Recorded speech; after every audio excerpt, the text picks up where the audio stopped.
So my brain is completely fried from studying, and I thought I'd take a little break by showing you guys the last drawings of Inktober, which is approximately a week and a half, and that's why it took me so long to make this video. Also, a lot of very important tests are coming up, which is why I've been consumed by books, but y'all don't care about that. Let's face it, my last video got like 7 views.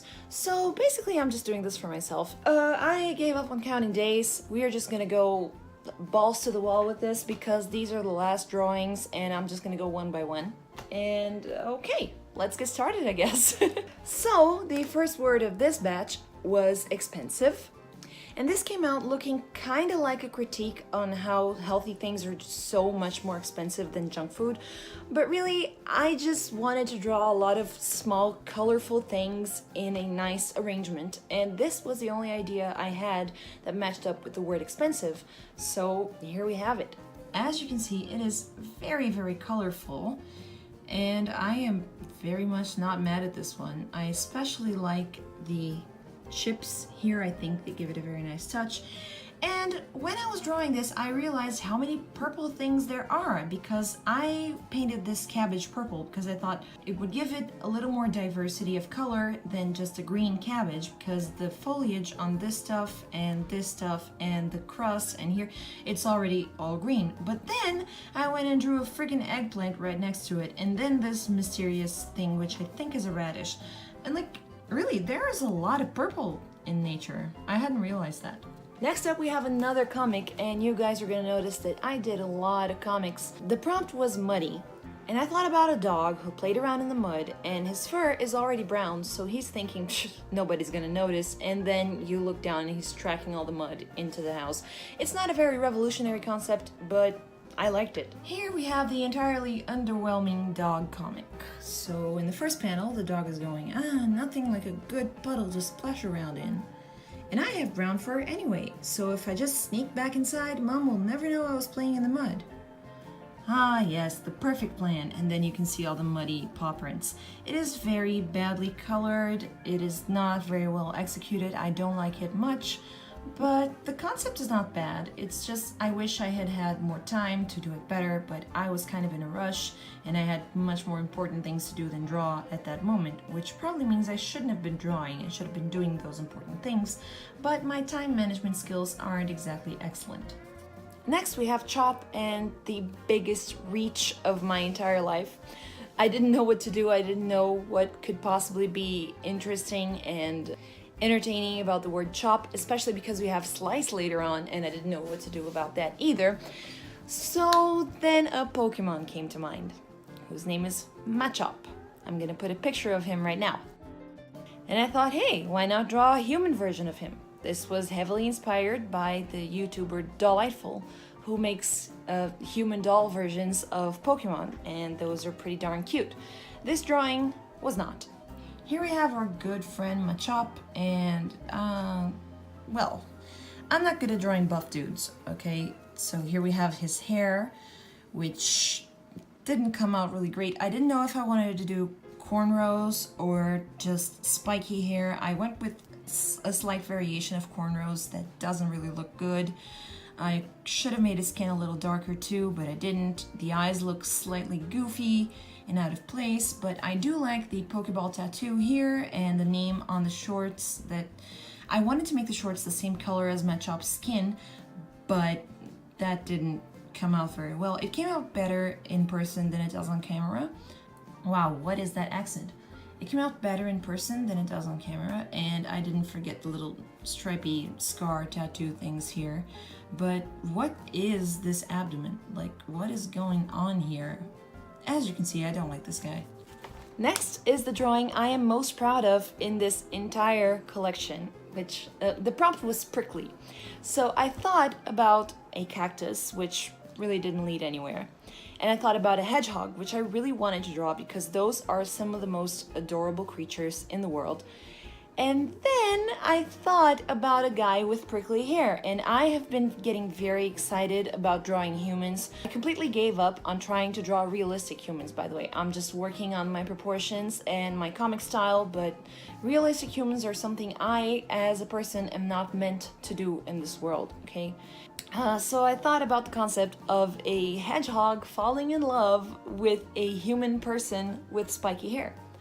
This is, in my opinion, the cutest thing I have ever drawn. And I just love the facial expression on the hedgehog, who is just head over heels for some prickly dude and probably ignoring all the other hedgehogs' messages over fawning at the prickly dude.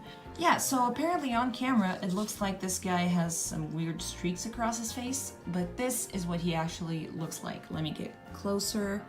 And here he is in all his prickly blue-haired glory. Next we have Stretch, and this is a very straightforward one. Why is this word so difficult? I just drew a woman doing yoga. I literally just... Stretch made me think of yoga. I just looked it up online and found some really crazy reference photos and took the least crazy one and made it into a drawing. And I just changed up the colors to make them a little more vibrant. That's it, that's all I did. So here is our yoga lady. She is a redhead. In the original picture, she was a brunette, but I do like the contrast of the red hair and the green clothes. And this is an actual pose that I saw on the internet, and I was dumbfounded.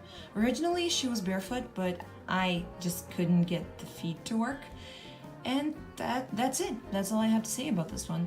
Next we have Thunder, and I am not good at weather type things. That requires a lot of realism, and I'm not good at realism, unless you're talking about animals. I'm kind of good at realistic animals, but this wasn't the case.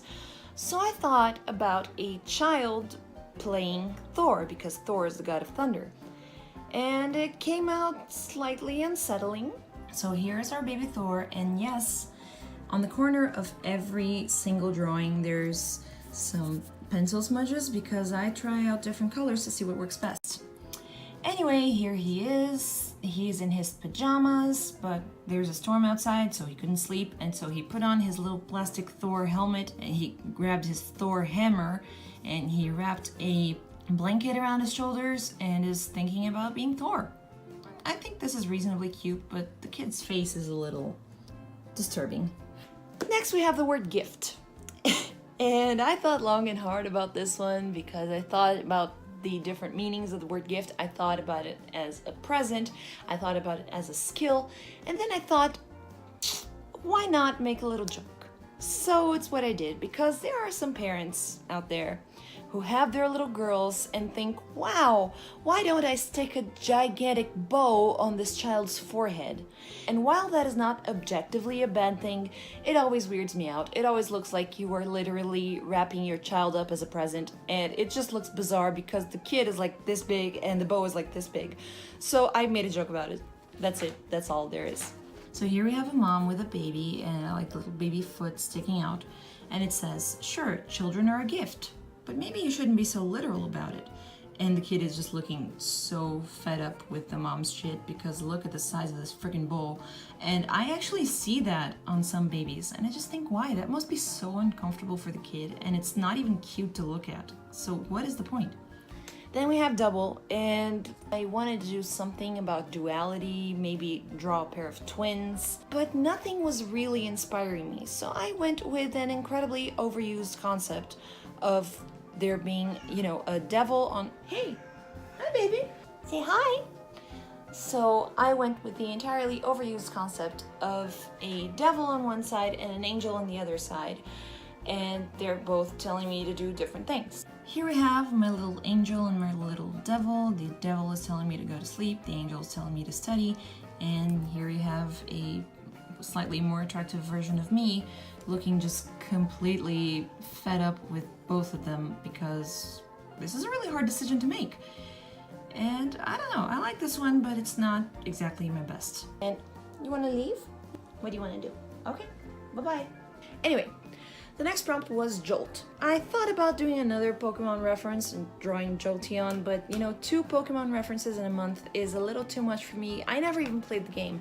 I was just obsessed about the cartoon when I was a kid.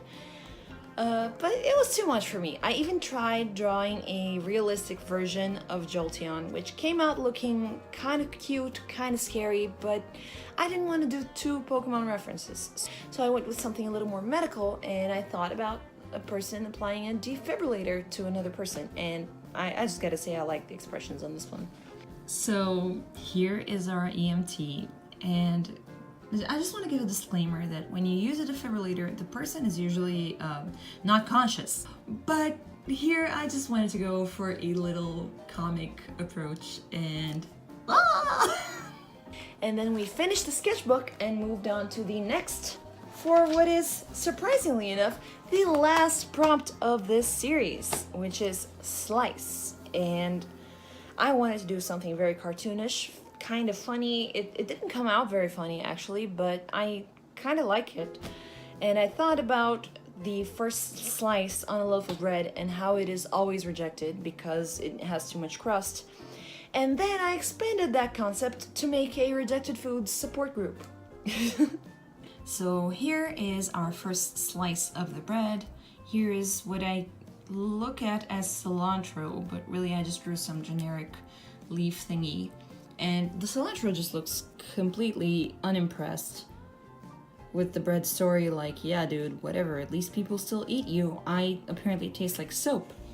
And here we have black licorice, and he is genuinely concerned for the bread, like, dude, that is a hard thing, but the cilantro is just unimpressed. And the bread is saying, oh, they say I have too much crust, and he's crying, and this is a rejected food support group. So yeah, that's it. Thank you guys for putting up with my makeupless ratchet ass face and my mediocre drawings. Some of them are actually good. Some of them I'm really proud of, but some of them are just extremely mediocre. And you guys who are watching this right now stuck by me through the mediocre drawings to get to the good ones. And I really appreciate that. So thank you very much. And this is not the last of me that you are going to see, because I quite like talking about my drawings. I'm a very narcissistic person in general. So you guys are going to see more of this stuff as I continue drawing. As always, if you want to check out more of these things as they come along, go on Instagram. It's Weekly Doodles at weekly_doodles_. Don't forget the underscore at the end. And follow me there. If you're an art account, I follow back. And that's it. That's all I had to say. Thank you so much for watching, and I'll see you next time. Bye.